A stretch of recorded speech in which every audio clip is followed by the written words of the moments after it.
먼저 뇌졸중은 전 세계적으로 이제 흔하게 발병되는 질병인데요. 이제 뇌졸중 환자들의 경우에 워킹 디서빌리티를 많이 경험을 하게 되는데, 이제 워킹 디서빌리티가 있으면 이제 일상생활할 때 굉장한 불편함을 줍니다.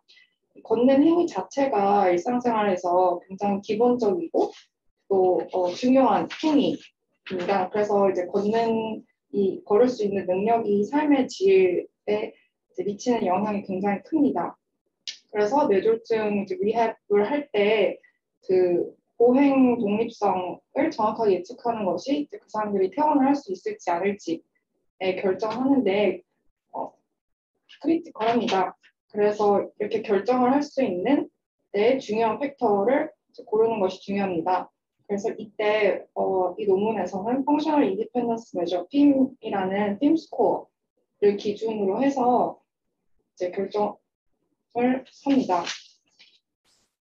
그래서 이제 디시전 트리라는 머신러닝 기법을 사용을 한 클리니컬 프레딕션 CPR이라고 설명을 드릴 텐데요. CPR을 관한 이제 논문입니다.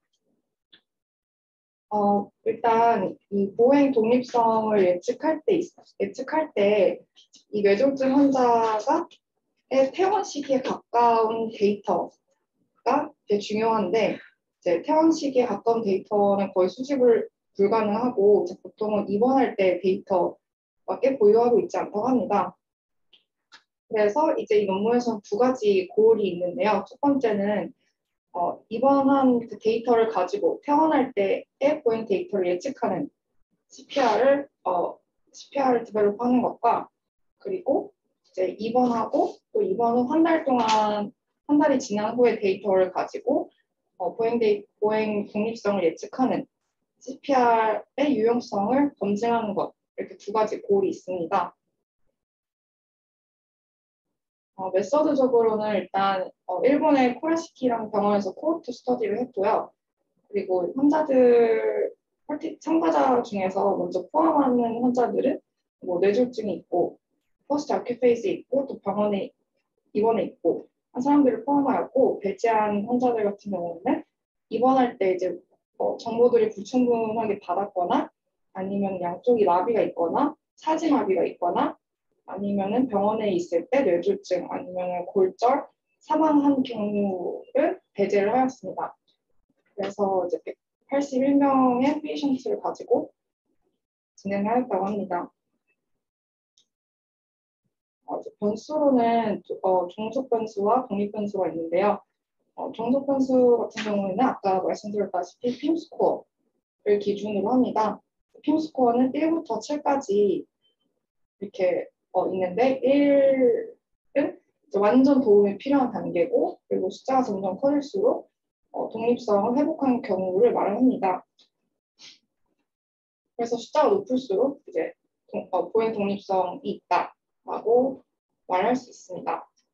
그리고 독립 변수로는 데모그래픽, 메디컬, 펑셔널 임페어먼트, ADL 네 가지 카테고리가 있는데요. 이 중에서 이제 토일레팅, 화장실을 가는 그 행위가 굉장히 이 보행 독립성을 평가하는 데 있어서 중요한 지표가 된다고 합니다. 그 이유는 이제 화장실을 가면서 밸런스도 있어요. 균형을 맞출 수도 있어야 되고, 그 인지적으로도 자기가 조절하고 이런 게 있어야 돼서 비행동적이고 신체적인 기능을 종합적으로 판단할 수 있는 것으로 토일레팅이 중요한 지표가 된다고 합니다. 그래서 이 통계적 방법으로는 카이드 알고리즘을 쓰는데요. 과적합에 강하고 그리고 그래서 카이드를 쓴다고 합니다. CPR1과 CPR2가 있는데 CPR1의 경우에는 이제 입원 당시의 그 데이터를 가지고 보행 독립성을 예측하는 것 그리고 CPR2의 경우에는 입원을 하고 그리고 한 달 후의 데이터까지 고려를 해서 이제 보행 독립성을 예측하는 룰입니다. 그래서 이제 이 앞에 있는 표는 CPR1이고 CPR1의 결과로 나온 이제 6가지 노드로 결과가 나오는데요. 그리고 이 두 번째는 CPR2의 분류한 결과입니다. 그래서 이 스펠트 같은 경우는 7가지 노드로 분류가 가능합니다.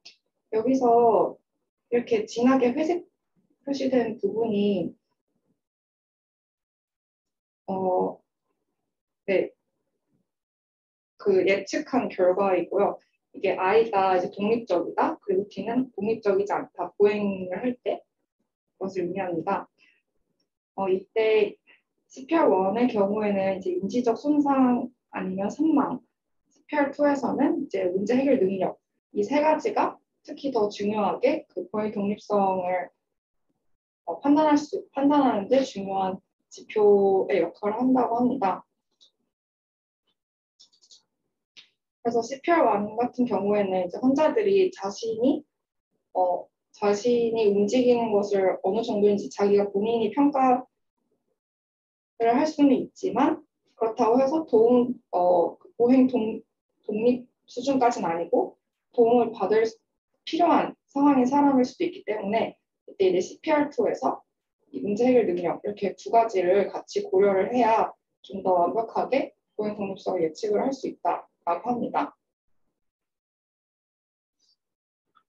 그래서 결론은 CPR1이 입원 시의 데이터를 가지고 이제 퇴원할 때 보행 독립성을 예측하는 데 충분하다라는 결과가 있고요. 이 논문의 이제 제한점은 이게 또 변수들이 좀 더 디테일되고 좀 더 세분화한 변수들이 필요한데, 아직 그 부분은 이제 향후에 연구가 진행될 거라고 하고, 또 CPR끼리의 크로스 밸리디티를 검증하는 것이 좀 더 구체적으로 필요하다고 합니다. 네, 그래서 이제 그 팩터들끼리의 조합, 좀 더 세분화된 조합이 필요하고, 네, 예측한 것과 또 실제 보행 독립성의 차이를 좀 더 줄여가는 방식으로 향후 연구가 진행될 예정이라고 합니다. 그래서 컨클루전은 두 개의 CPR이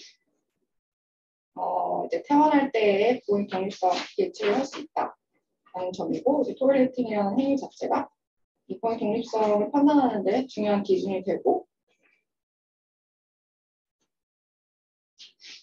네, 그리고 CPR은 이제 입원할 때 데이터를 주로 가지고 한다 라는 내용의 논문입니다. 네, 발표 마치겠습니다. 감사합니다.